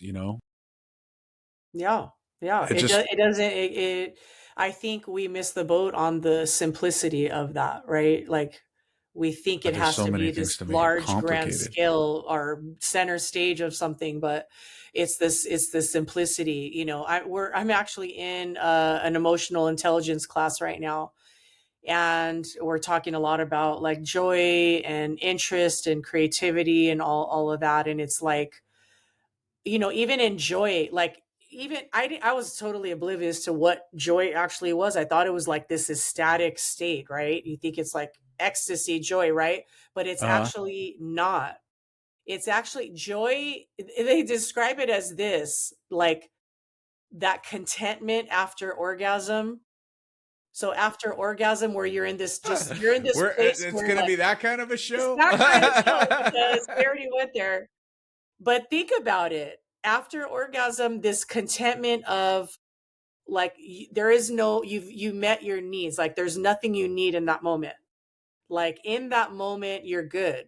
You're at peace. You're content. That's joy. That's joy. I Like I I well, like, see, the thing is like trying to find joy. So there's a guy named Alex Hermosi. He's a business guy, and he talks about happiness and joy, and he's one of those guys who's a pessimist. I related to a lot to him because of the fact that he's like one of those guys who's a pessimist as well. He kind of looks at the darker side of life. And again, if he's listening in on this, it's like chime in and clarify. Um, but he said something along the lines is you have to find the joy in the process and not in the end goal. And in Al-Anon and AA, we have something similar that says you relate happiness to things or of happening. So like, for example, like I'm graduating with my master's degree, oh, then I'll be happy. I get that new car, oh, then I'll be happy. Get this podcast off the ground, then I'll be happy. Instead of realizing and appreciating the joy and the happiness in the process, right? right, Like the when doing. we were like when we were trying to figure out, hey, are we actually Yeah. live streaming or not? And we were sitting there laughing and giggling, and it's like, oh, fuck it, we'll figure it out. Yeah. That's the joy in the process, right? Yeah. It's not an end goal. Happiness isn't again. Death is the end goal. And Yeah. if we could get to that end goal and not Yeah. hurt too many people in the process. Once we get to death, that's it. Game over. Right, exactly. So that's what manifesting is. People think manifesting is I'm gonna wish for something and it's gonna just fall magically on my lap because I focused on it. No. It's you have to be willing to do something. It's in the process of doing that you're The showing the action. universe that you're serious about this, and like in the action of doing is where the clarity comes from. But you have to be willing to do something. You have to be willing to get off the couch, right? Right. And this is why like perfectionism doesn't exist. It's nonsense because there is no perfect. Perfect is game over. Perfection is Right. we've reached the end, we're done, like lights out, Right. right? That we're here because we are imperfect, and it's in this process of creation where we discover that. So yeah, I agree. Like happiness is in the doing of something, is in the doing of creation. Like every movement, this right here is creation, right? Forget shiny and polished. Like you'll be sitting around waiting around forever if you have to wait, right? Like you wouldn't do shit. Right. That people are Well, so it reminds me of paralyzed that by that. conversation we had a couple of weeks ago before we. It's like if we're waiting for perfect, it ain't never gonna get off the ground. No, And no. it's like So and there's nothing perfect about me. I'm just like I fucked up so many times. It's like I'm actually surprised I'm still walking upright. well, we both definitely, one of the things we didn't mention is we come from the school of hard knocks. So experience. Yeah. So when I first went to college, and I didn't share this, but when I got a bachelor's in business, right? Because I originally went to school for psychology. Like ever since I was in high school, I wanted to be a psychologist. Why'd you And it, switch your I major? that was so I switched my major because on one of my psych professors gave this very memorable speech that said something to the effect of basically most of you are going to change your majors, you're not all cut out for this, you're not going to be able to take other people's problems home. And I was like, shit. I was like, and so of course I was a 19-year-old fearful little girl, Right, and I was like, I'm not going to be able to help anyone out of a book. I need life experience. And so right, I didn't realize I made a contract with myself. It was like, when I get the life experience, I'll be able to help people. And right. like, here we are, Well, life you got the life experience. experience. You have to be careful what you wish for. You Number one, manifested that. I did. That's why I laughed because I was like, oh shit, I really did ask for all of it. That's why I'm not a victim. I'm not a Right. victim because on some level, that was my graduate work, right? The painful shit, the dark stuff, the uncomfortable shit. That was my graduate work right there. You can't buy that. You can't Yeah. buy that in a master's or doctorate.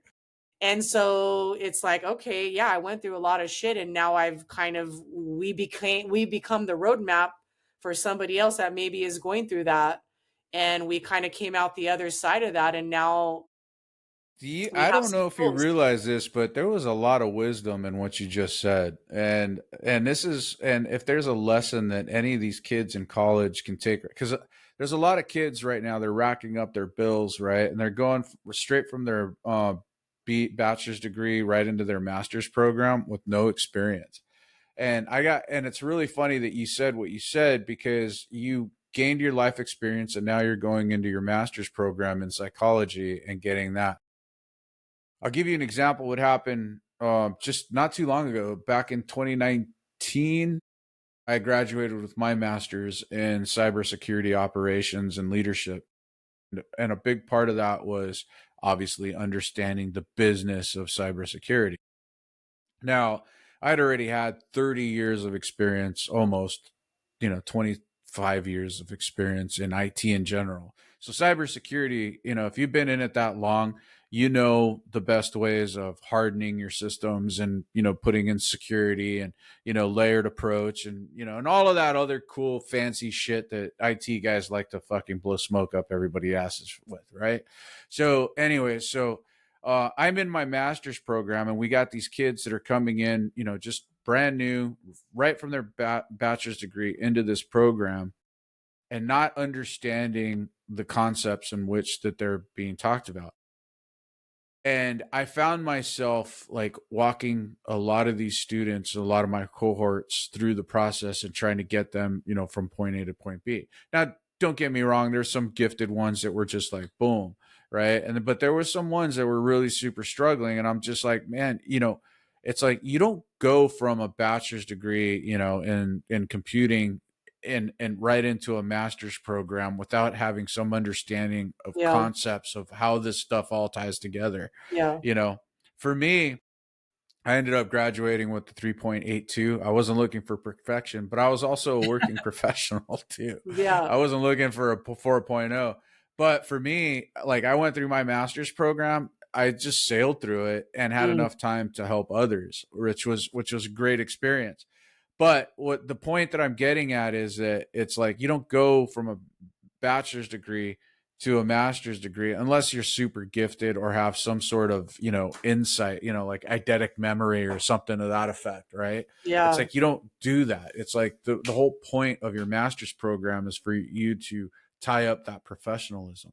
Unless you're Yeah. going into law. I think your law degree has to be a master's program. I I don't think it know about that. depends. Like for me being psychology, there's absolutely no way I would have been able to go into that program and really understand and digest the content. Now in this program, like because I've lived a lot of these, I'm just like, oh shit. Like it's like I got the experience and now I'm getting the language for it, the container for it. But I've already lived a lot of the like I'm blowing through it because I'm like, oh shit, yeah, like I totally lived, like I get that, like, oh, this is the language for that.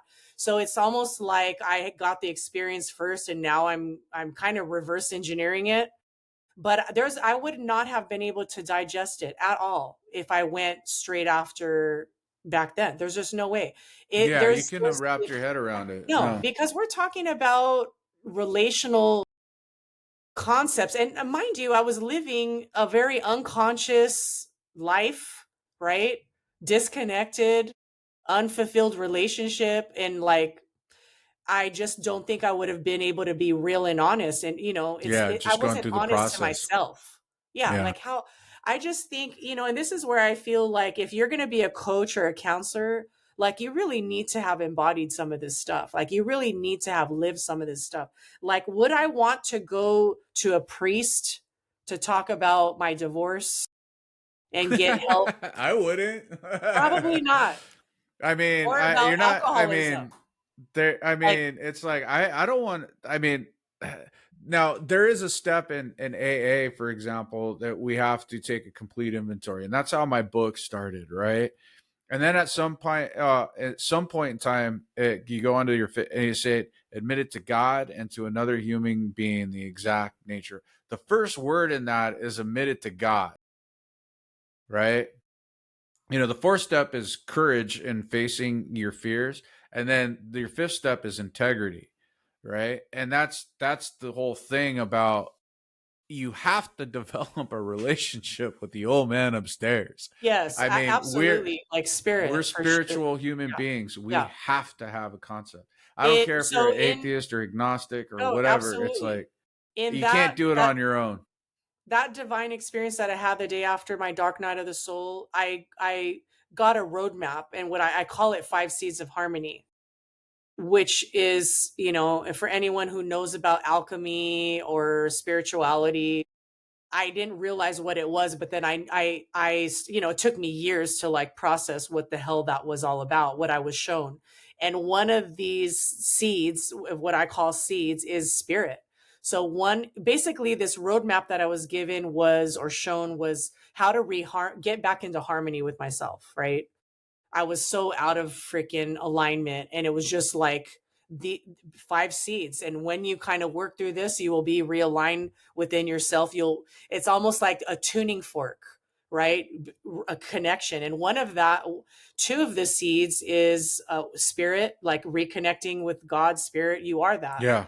And then service, what we're doing here right now, serving, right? Yeah. We're not getting anything I'll out of send you a this. I'll send you a copy of the 12 steps of Alcoholics Anonymous. Bet you anything, a lot of the You're gonna stuff be that like, I what was the shown, fuck? yeah, is probably very resonant with a lot of the stuff that because it comes from the divine. That didn't come from me. That came from a And that's higher power, exactly whatever you it. want to call it. Like, I don't Right. care what anyone wants to call it. I believe there's whatever name that you resonate with. God, I know some people have a very negative, touchy, even saying that word because of whatever trauma that they've grown up Right. with. There is a lot of Well, they could trauma also around. have. Well, okay. So here's a cool thing about ACA. It's like it doesn't really have to revolve around alcohol. Any child who grew up in a dysfunctional home can Mm, benefit from ACA, right? mm, That's the okay. psychological aspect of it, Yeah, right? yeah.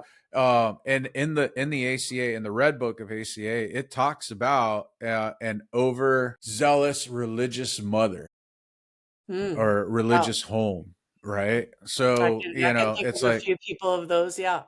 yeah, exactly. So, I mean, just because you have religion doesn't mean you have God, right? Right. And even Yes. Christ Thank you for himself, when he clarifying. was even Christ, when he said, when he was talking to the Pharisees, when he went to market just before he got crucified, he said, it's like you have to love God with all your mind, heart, and your soul. So you have to make, again, going back to that 11th uh, step, you have to make that conscious contact, right? Mm, And for the people who don't have God, I pray for them because they're fucking white knuckling it. I find it hard, and I find life hard, and I have God in yeah. my life. Yeah. So I can't imagine what it's like not having God in your life and having to rely on yourself.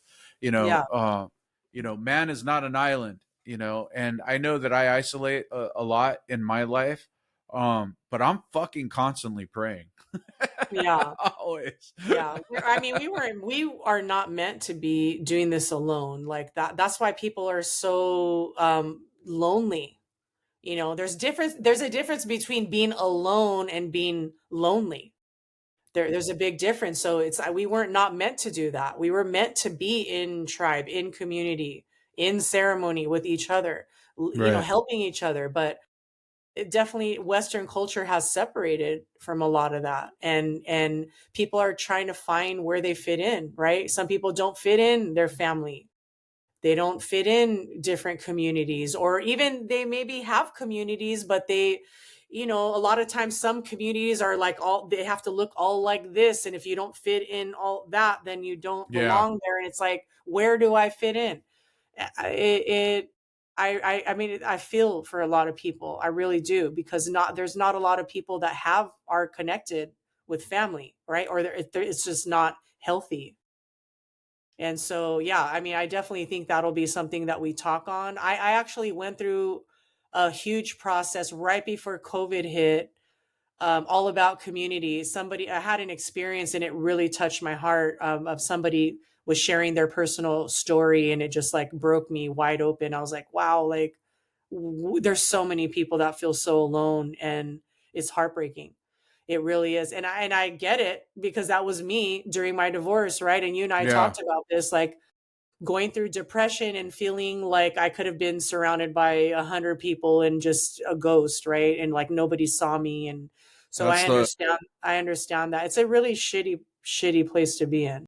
that's a weird that's yeah, it's a horrible place to be in, being in a room full of people and still being alone. And it's just like still feeling like you're lonely, and it's like I Yeah, don't but like that. we have to speak it, right? We have to be brave and vulnerable enough to speak it to somebody, share that, and like reach out and ask for help. Like people, like you said, in connecting to spirit, connecting to God within you. Like you don't necessarily have to go into a church, but like finding that, maybe it's going into nature and speaking to God outside. Maybe it's quieting everything down and finding that within yourself. Like we all have that intuitive voice, right? It's there. And why did that divine experience happen to me the next day after my dark night? Because I was on my knees Yeah.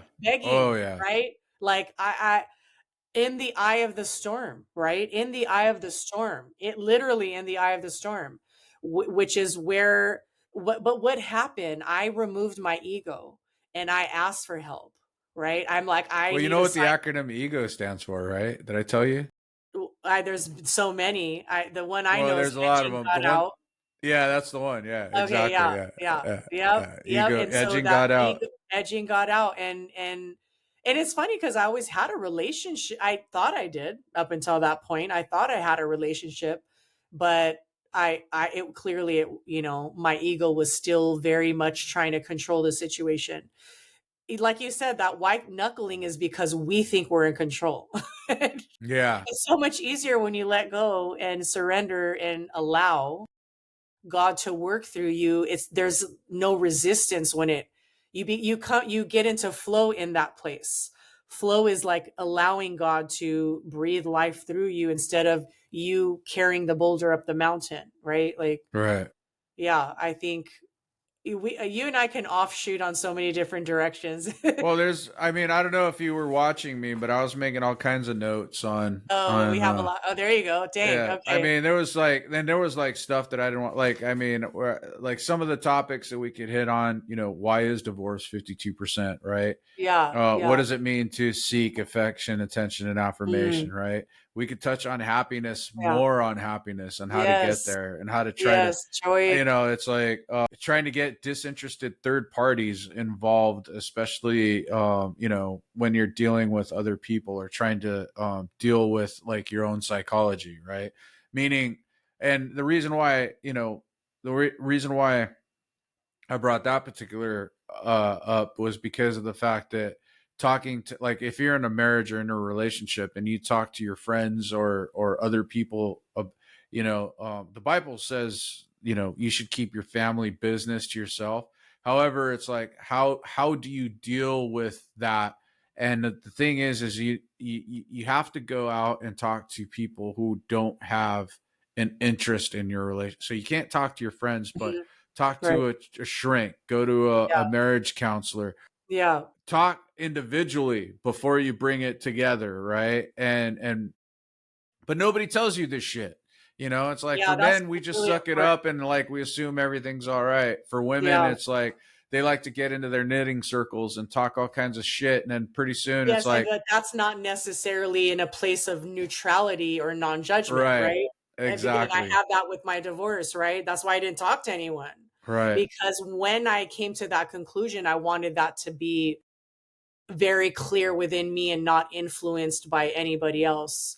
Which, a lot of people think, oh, you got divorced. Like, so who influenced you? So and so influenced you. And it's like, no, nobody knew shit. yeah, And so because the minute I said it out loud, I knew it was going to be real. So yeah, like, can you show up in relationship and be non-judgmental and not project your own shit, right? It's very difficult to do in yeah. relationship. Very Well, difficult. and I kind of have a feeling that's kind of what happened with my last relationship. I'm not exactly wholeheartedly true. I think I spoke to it the last time we talked, but it was like one of those things where I feel like there was a little bee that got into her bonnet, so to speak, and and started injecting ideas. Whether that be true or not, I don't know.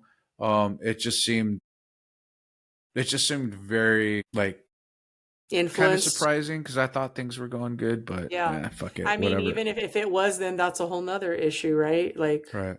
Well, um, but again, it's like it's not for me to know. It's like she yeah. had reasons for doing whatever she wanted to do, but I wasn't gonna sit there and listen to another diatribe of how shitty I am and how I'm not meeting your fucking needs. You don't want to hear how shitty you are? Right, exactly. I already know how shitty I am. That's why I go to 12-step program. I love It's like, it. I don't Well, need anybody anyway, but lecturing to me about my character defects. I we're not fucking going to know talk about them. about I'm well anyone's aware. shittiness. No, no. But I think we should get wrapping things up. But I Yeah, think it's 2 hours. Holy I shit. we would appreciate anyone sharing this, right? Liking our page. We need to get likes and visibility. So we would appreciate you guys sharing Like, and subscribe, and commenting. share.